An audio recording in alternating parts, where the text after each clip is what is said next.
안녕하세요. 의뢰인의 마음으로 함께하는 전주 하이손해 사정사입니다. 발가락 골절 혹은 절단 사고로 인해 장애가 남는다면 산재 장애 등급의 평가 기준에 대해 설명드릴게요. 발가락 사고는 주로 산업 현장에서 근무하시는 분들이 대부분을 차지할 정도로 빈번히 일어납니다. 무거운 물건 등에 깔리는 경우가 대부분인데요. 다만 손가락 부상보다는 노동력에 기여하는 정도가 덜하다는 평가로 등급 자체가 비교적 낮게 책정되는 경우가 있습니다. 발가락은 여러 개를 다칠 경우 이를 병합해 상위 등급을 받는 것은 손가락과 다르지 않습니다. 이번 내용은 발가락 장애 평가 기준에 대한 것으로 본인의 등급 예상은 전문가의 면담과 검토를 통해 진행하셔야 합니다. 발가락의 골절이나 신경 혹은 인대 근육 등의 손상이 입은 경우에 장애 평가는 능동과 수동 평가 둘 중 하나로 가능해요. 장애의 원인이 명확한 경우에는 능동 평가를 진행하지만 그렇지 않은 경우에는 수동 평가를 진행합니다. 여기에 골절 이외에도 신경 손상 등이 발생해 움직임에 제한이 있다면 근전도 검사 역시 같이 제출을 해야 합니다. 1. 능동 검사. 근전도 측정 중 객관적 검사상 뚜렷한 신경 손상이 확인된 경우, 중정신경 절단으로 인한 운동 제한, 피부 이식으로 인한 유착, 인대 유착이 발생한 경우, 근육 위축이나 감퇴가 발생한 경우. 2. 수동 검사.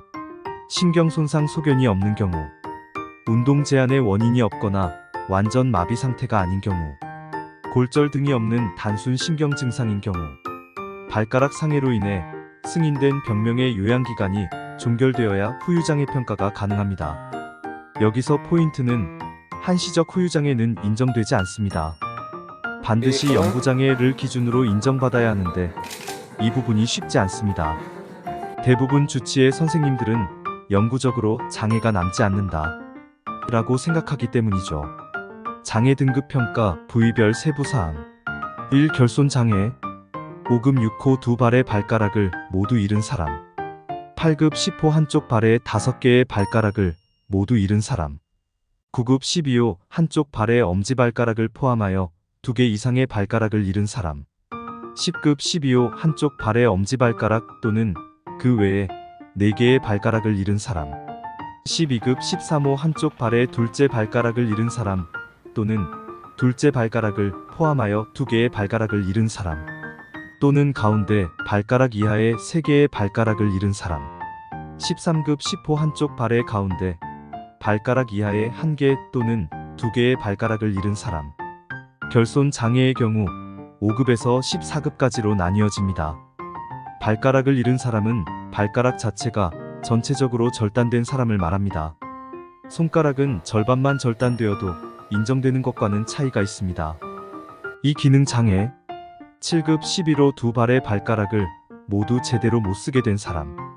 9급 13호 한쪽 발의 발가락을 모두 제대로 못 쓰게 된 사람.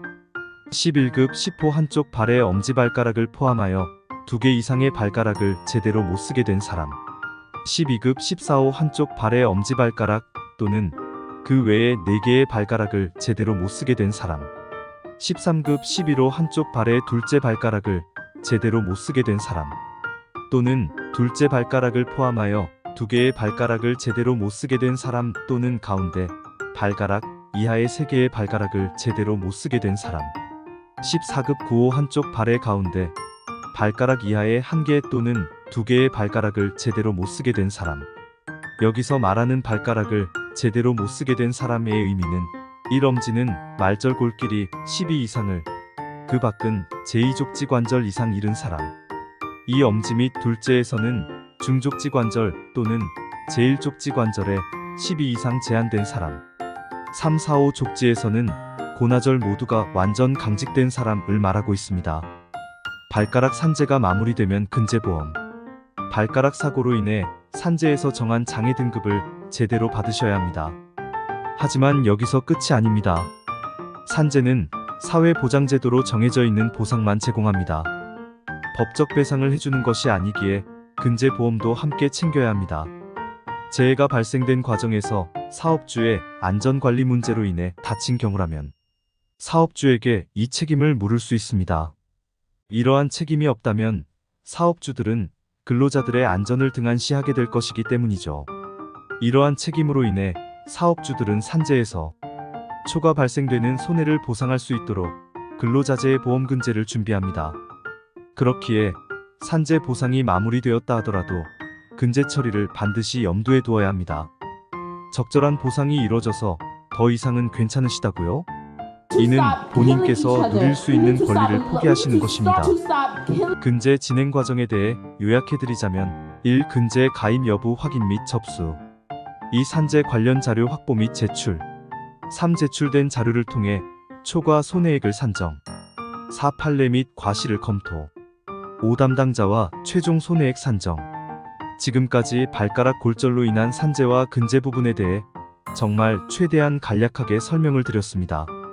이렇게만 보아도 벌써 복잡하다고 느껴지시나요? 이런 복잡한 과정을 혼자 하실 필요도 없고 해내실 필요도 없습니다. 내 편에서 피해자를 위해 나를 위해 열심히 일해줄 전문가 한 명이면 충분합니다. 산재든 근제든 접수만 한다고 하여 즉각적으로 처리되는 시스템이 아닙니다. 적극적으로 받을 수 있는 손해액에 대해 이를 입증하고 대응을 해야 합니다. 혼자서 대응을 하기란 사실상 불가능하기에 반드시 전문가의 조언을 구하셔야 합니다. 전주 하이손해사정사는 10여 년 이상의 보험사 실무 경험, 10여 년 이상의 독립손해사정 실무 경험으로 수많은 사례로 입증하는 우수한 손해사정 전문 기업입니다. 조언만 받으셔도 되고 반드시 수임을 하지 않으셔도 됩니다. 이미 많은 분들께 유선상으로도 많은 도움을 드리고 있으니 보험으로 어려움을 겪고 있으시거나 큰 부상이 있으시다면 부담 없이 전화주세요. 손해사정 무료 상담 하이손해사정법인 대표 손해사정사 박영재 010-9992-3770